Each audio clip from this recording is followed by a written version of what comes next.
Another reason why I left religion, church, fundamentalism, and Baptist churches is that the church teaches women to slut shame women.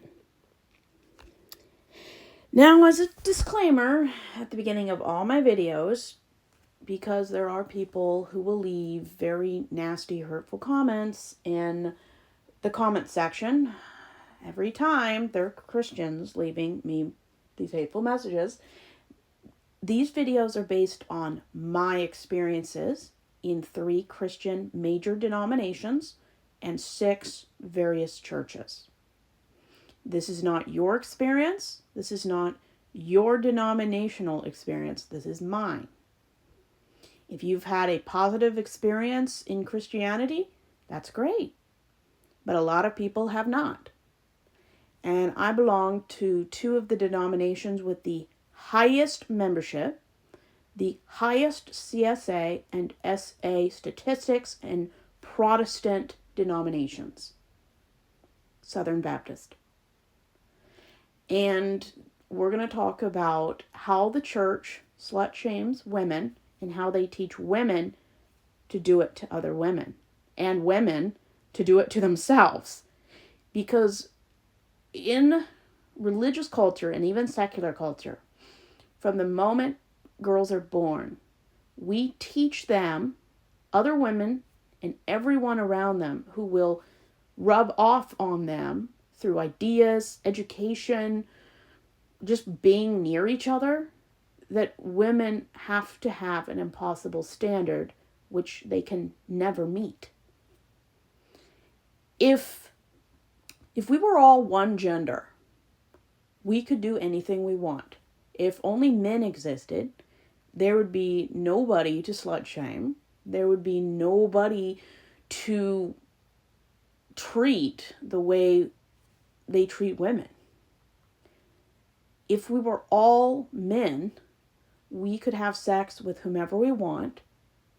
Variety, quantity, anything we want. Because we're not men, we don't have male expectations, male excuses, and male double standards.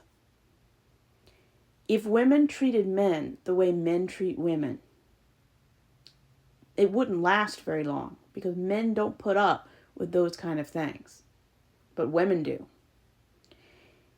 For those unfortunate people who have been or attended high school that were shamed, bullied, cyberbullied, or unfortunately barely made it through high school due to suicide threats or told to commit suicide due to their behavior, their looks, their gender, their lack of behavior.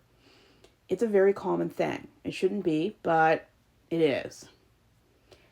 Luckily, I never went to public school. I was homeschooled, which is itself its own video. And I've never experienced public or private school. I've never been bullied. I've never had someone write a message on my locker or on my car about my lack of behavior or behavior that went beyond what my gender was allowed. But I've watched a lot of television and I've met thousands of people in therapy who've had similar issues in high school. And I don't have to imagine the kind of things that go on. I know that there's a lot of sexual violence against boys and girls, specifically against girls. I know that high school is a very hard time, and it even starts in middle school and elementary school. Women who don't fit stereotypical gender roles and gender expectations are going to be targeted for bullying. Women who are comfortable in their own skin, any time between the age of 10 and 22. Women who are comfortable in their own skin approach sex like men do, with independence, confidence, knowing what they want, not settling for less, being happy to do what they want, living